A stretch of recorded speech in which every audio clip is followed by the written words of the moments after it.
estão muito difíceis, como talvez nunca esteve antes. Parece que o mundo está de ponta cabeça. Parece que as coisas estão invertidas. As pessoas estão aplaudindo aquilo que deveriam ter vergonha e escarnecendo daquilo que deveriam adotar como estilo de vida. Você vê truculência nas ruas, você vê governantes despóticos massacrando o povo. Você vê a mentira institucionalizada e a corrupção enfiando seus tentáculos em todos os segmentos da sociedade. Você vê as pessoas correndo atrás de drogas destruidoras e querendo aprovar leis que estabelecem a tirania. Só que isso não é novo. O apóstolo Paulo estava preso pela segunda vez em Roma, acusado de um crime que não praticou, de ser o líder dos incendiários de Roma. E aquele foi um século, o primeiro século, de muitas turbulências, de muitas crueldades, de muitas maldades.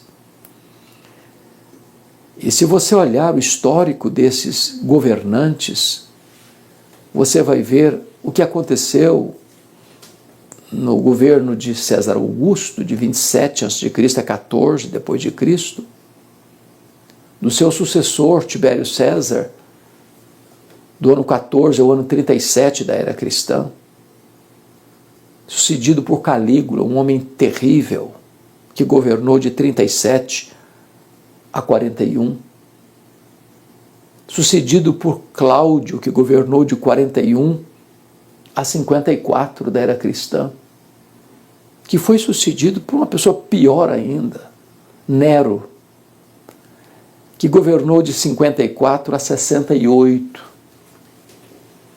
que é sucedido por Vespasiano, que governa de 69 a 79, que é sucedido por Tito Flávio, aquele que tomou Jerusalém, destruiu Jerusalém, do ano 79 a 81, que é sucedido por Domiciano, conhecido como Segundo Nero, que governa de 81 a 96. Todo esse histórico de governantes, a maioria deles maus, retrata o que Paulo vai dizer na sua segunda carta a Timóteo, capítulo 3, verso 1, quando ele diz: sabe, porém, isto, nos últimos dias sobrevirão tempos difíceis. Ele está vivendo esses dias difíceis, porque sendo o maior missionário, o maior plantador de igrejas, o maior teólogo, o maior pastor, o maior pregador, está preso, não porque cometeu um crime, está preso, acusado como um bandido, um malfeitor, crime que ele nunca praticou. A lei está a serviço da truculência. A justiça, com um lado definido, oprime, massacra, prende, mata, tortura inocentes. E Paulo está jogado nessa masmorra fétida, escura, úmida, escrevendo agora no corredor da morte, porque já está sentenciado à morte, aguardando o dia da sua execução. Escrevendo para o seu filho Timóteo, alertando, ele está lá em Éfeso, dizendo: meu filho, você tem que saber uma coisa, nos últimos dias sobrevirão tempos difíceis. E a palavra difíceis aí é a mesma palavra, por exemplo, para aquele endemoniado gadareno, furioso, vivendo dentro de um cemitério, gritando de noite e de dia, cheio de fúria. Em outras palavras, parece-nos de que esses últimos dias são como que de uma inspiração satânica, uma fúria demoníaca, uma sociedade completamente rendida às loucuras do pecado, da rebelião contra Deus. Eu, por exemplo, posso lhe dar um pequeníssimo exemplo do que aconteceu agora nas Olimpíadas de Paris, que é uma modalidade esportiva que reúne nações do mundo. Numa época em que se levanta a bandeira de que o Estado é laico, que ela não tem uma religião e que não permitia a nenhum atleta ter qualquer expressão religiosa, eles abrem a Olimpíada, profanando, escarnecendo da ceia do Senhor com seus apóstolos. A incoerência, dizendo que um atleta não pode manifestar sua fé, mas podem profanar a fé na abertura da Olimpíada. Agora, no Rio Grande do Sul, em Gravataí, levantaram um monumento a Lúcifer para adorar a Satanás. E você começa a perceber que a sociedade promove coisas das quais deveria fugir ou evitar ou até ter vergonha.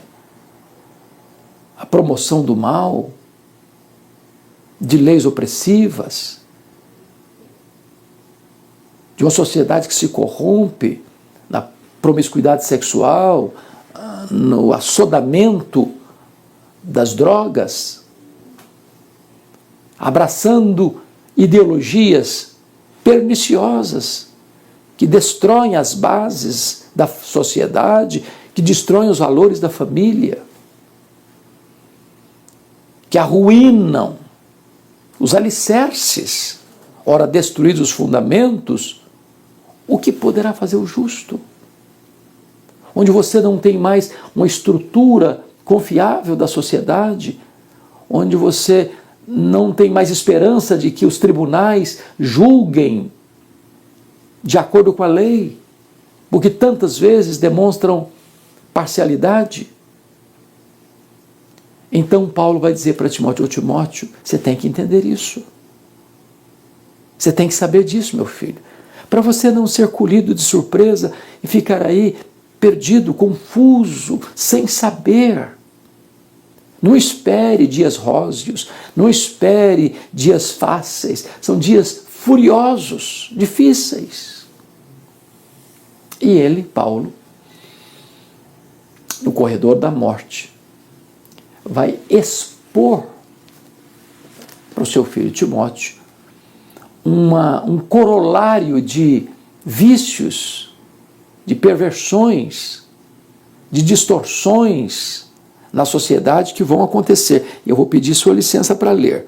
Sabe, porém, isto: nos últimos dias sobrevirão tempos difíceis, pois os homens serão egoístas, avarentos, jactanciosos, arrogantes, blasfemadores, desobedientes aos pais, ingratos, irreverentes, desafeiçoados, implacáveis, caluniadores, sem domínio de si, cruéis, inimigos do bem, traidores, atrevidos, infatuados, mais amigos dos prazeres do que amigos de Deus. Esse texto foi escrito praticamente há 2000 anos. Se você pegasse Folha de São Paulo, Estadão, os periódicos de hoje, Revista Veja, Revista Oeste, ou você assistisse os telejornais e alguém lesse isso aqui e falasse, é o retrato da sociedade de hoje, é o diagnóstico. Porém, o que você vai encontrar na fala de Paulo é que na medida que nós caminhamos para o fim, ou para o fim do fim, os dias vão ficando mais difíceis. Eu queria aqui, dessa lista tão dolorosa de vícios, de distorções, de perversões, destacar 3 palavras. Porque penso que elas são a essência, o resumo daquilo que nós chamamos tempos difíceis. E ele começa assim: pois os homens serão egoístas, e ele continua, os homens serão avarentos, e ele termina a lista dizendo, mais amigos dos prazeres que amigos de Deus. Nessas 3 palavras, a palavra núcleo é amor. O que ele está dizendo é que todos os outros elementos decorrem da distorção do amor. A palavra amor aqui é a palavra filéu, do verbo filéu, da palavra filia, que é amor de amizade. Então a primeira palavra, que os homens serão egoístas, e aqui a palavra é filautos. Filautos é uma palavra grega que significa amor a si mesmo. É quando o meu eu está na frente de tudo. O verdadeiro amor não é egocentralizado, o verdadeiro amor é outro centralizado. O verdadeiro amor não visa os seus próprios interesses, mas o interesse do outro. Quem ama se entrega, quem ama se doa, quem ama se sacrifica. Por exemplo, está lá em João 3,16 assim: porque Deus amou o mundo de tal maneira que deu o seu Filho unigênito para que todo que nele crê não pereça, mas tenha vida eterna.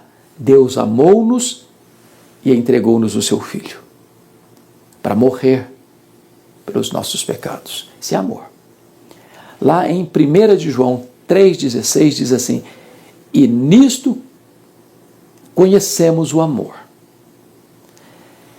que Cristo deu a sua vida por nós, e nós devemos dar a nossa vida pelos irmãos. Notem aí que este amor, ele é altruísta e não egoísta. O que nós estamos assistindo hoje? Senão um festival de egoísmo. As pessoas só pensam nelas mesmas. Não pensam no que é dos outros. Elas vivem, elas morrem, elas matam, pensando nelas mesmas. Elas estão prontas a pisar na cabeça de qualquer um para oferir vantagens. O mundo comercial, industrial, financeiro é um mundo draconiano, é um engolindo o outro. É um alegrando-se com a derrota do outro, porque para ele subir o outro tem que descer. E esse espírito egoísta, avarento, que acumula para si, que quer tudo para si, que destrói o outro porque quer o que é do outro, é a base, é o alicerce da ruína dos valores morais que deveriam pautar a vida do indivíduo, da família e da sociedade. Mas a segunda palavra que ele usa é a palavra avarento. E a palavra avarento na língua grega é filarguros. Então tem o verbo filéu, mas arguros no grego é prata. Então avarento é literalmente o amigo da prata, amigo do dinheiro. É a pessoa amante do dinheiro. Ô, gente, o dinheiro é uma bênção, convenhamos. O dinheiro pode nos oferecer conforto, uma casa boa, um carro bom, roupas boas, uma cama boa, comida boa na mesa. pode nos oferecer conforto de um bom plano de saúde, pode nos oferecer bons hospitais, mas pode nos oferecer também patrimônios, né, riquezas, e nada disso é errado e nada disso é pecado. Entretanto, a Bíblia diz assim: o amor do dinheiro, não é o dinheiro, o amor do dinheiro é a raiz de todos os males. Porque muitos nessa cobiça se desviaram e atormentavam a si mesmos com grandes flagelos, se desviaram da fé. Chama a sua atenção para um ponto. Na Bíblia, só duas realidades chamam de Senhor. Deus é o Senhor. A Bíblia não chama o diabo de Senhor, nem qualquer ser humano de Senhor. As riquezas, ninguém pode servir a dois senhores, a Deus e as riquezas. Então o dinheiro virou um ídolo, um Deus para a nossa geração. As pessoas se casam por dinheiro, elas se divorciam por dinheiro, elas mentem por dinheiro, elas corrompem por dinheiro, elas são corrompidas por dinheiro, elas matam por dinheiro, elas morrem por dinheiro. O dinheiro é um bom servo, mas é um péssimo patrão. O problema não é você ter dinheiro, o problema é o dinheiro ter você. O problema não é possuir dinheiro, o problema é ser possuído pelo dinheiro. O problema não é usar o dinheiro, o problema é ser usado pelo dinheiro. Eu pergunto a você, as pessoas hoje, as grandes empresas, os grandes empresários, os políticos, os juízes, os magistrados, as pessoas que estão aí no andar de cima da estratificação social, quando elas se corrompem, quando elas se deixam ser corrompidas, quando elas vendem sentenças, ou vendem a sua consciência por dinheiro, ou vendem a sua consciência para emendas, para apoiar este ou aquele projeto de um governante, essas pessoas são miseravelmente pobres, precisam daquele dinheiro para sobreviver? E a resposta é um sonoro não. Mas elas nunca estão satisfeitas. A Bíblia diz isso: quem ama o dinheiro dele nunca se satisfaz. E o que as pessoas ficam? Ou se tornam avarentas, amantes da prata, amantes do dinheiro, amantes das riquezas.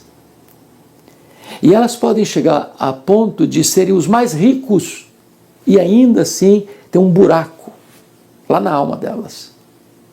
Porque Deus pôs a eternidade no coração do homem e tudo aquilo que é terreno e material não pode satisfazer. É por isso que você vê esse mundo truculento, país invadindo outro país, guerras, rumores de guerras, conflitos, narcotráfico, truculência nos campos. O que está por trás disso? Egoísmo e avareza. Filautós e filarguros, amante de si mesmo e amante do dinheiro. Mas, nessa lista tão tenebrosa que eu li para vocês, a lista termina assim: antes amigos dos prazeres do que amigos de Deus. E a palavra amantes dos prazeres é uma palavra grega que significa filedonos. Donos aí vem de hedonismo. Filedonos significa, literalmente, amantes do prazer. Mais do que amantes de Deus. Ama mais o prazer do que a Deus. Eu pergunto a você, não é essa sociedade que nós estamos vivendo? As pessoas buscam o prazer a qualquer custo, a qualquer preço. Elas perdem a sua referência moral, perdem as balizas, arrancam os fundamentos. Uma sociedade pansexual. Uma sociedade que se cria não só ideologia de gênero e as variantes sexuais, as siglas hoje não cabem mais, ninguém decora mais as siglas, porque cada dia surge uma novidade nesse mercado tão farto, tão robusto, onde as pessoas querem de todo jeito buscar satisfação através da realização sexual, seja ela de que natureza for. E só colhem mais vazio, só colhem mais angústia, só colhem mais decepção. Porque mudaram o modo natural, conforme Paulo escreveu em Romanos capítulo 1, das suas relações íntimas. Então, esse banquete do Filedonos, do amante do prazer, ele vai correr atrás de bebida, vai correr atrás de drogas, vai correr atrás de sexo, vai correr atrás de fama, ele vai correr atrás de reconhecimento, vai correr atrás de aplauso, ele vai querer ter os holofotes, as luzes da ribalta, e ele vai querer tudo isso, tudo isso, tudo isso, tudo isso. Ele quer prazer, ele vive por prazer, ele desfruta prazer, ele acorda para buscar mais prazer, ele faz viagens para buscar prazer, ele se hospeda nos hotéis melhores para buscar prazer, ele vai a restaurantes mais conceituados para buscar prazer, ele se veste com as roupas mais caras para buscar prazer, ele compra os carros mais caros para buscar prazer, ele compra os apartamentos mais requintados para buscar prazer, e ele atacata de prazer. Ele é um ser sedento, insaciável. Mas tudo que ele joga para dentro dele mesmo só aumenta ainda mais o vazio. Sabe por quê? Porque este vazio que o homem tem dentro dele tem o formato de Deus. E só Deus pode preencher esse vazio. Só Jesus pode dar vida em abundância e vida plena. É por isso que Paulo está velho, está pobre, está cheio de cicatrizes, está acusado, sendo inocente, está julgado, foi julgado a revelia porque ninguém foi a seu favor, as pessoas se acovardaram. Foi sentenciado à pena de morte, está aguardando o dia da sua execução, de ser degolado. Mas ele diz assim, nesta carta, segundo Timóteo, eu sei em quem eu tenho crido. E eu sei que este Deus é poderoso para guardar o meu tesouro até o dia final. Ele faz um balanço da vida e diz o seguinte, eu já estou sendo oferecido por libação, e o tempo da minha partida é chegado. Combati o bom combate, completei a carreira, guardei a fé. Já agora a coroa da justiça me está guardada, a qual o Senhor reto juiz me dará naquele dia, e não apenas a mim, mas a todos quantos amam a sua vinda. Este homem está indo para o martírio, mas ele é plenamente feliz, plenamente realizado, porque teve um encontro com Jesus. E ele disse, para mim, o viver é Cristo, e o morrer é lucro. Tempos difíceis. Mas você pode viver esse tempo difícil, ou esses tempos difíceis, ancorado naquele que é o refúgio eterno, Jesus Cristo, nosso Senhor. Se você está em Jesus, você vai passar por esses tempos difíceis e não vai sucumbir, e vai prevalecer. Que Deus abençoe poderosamente a sua vida.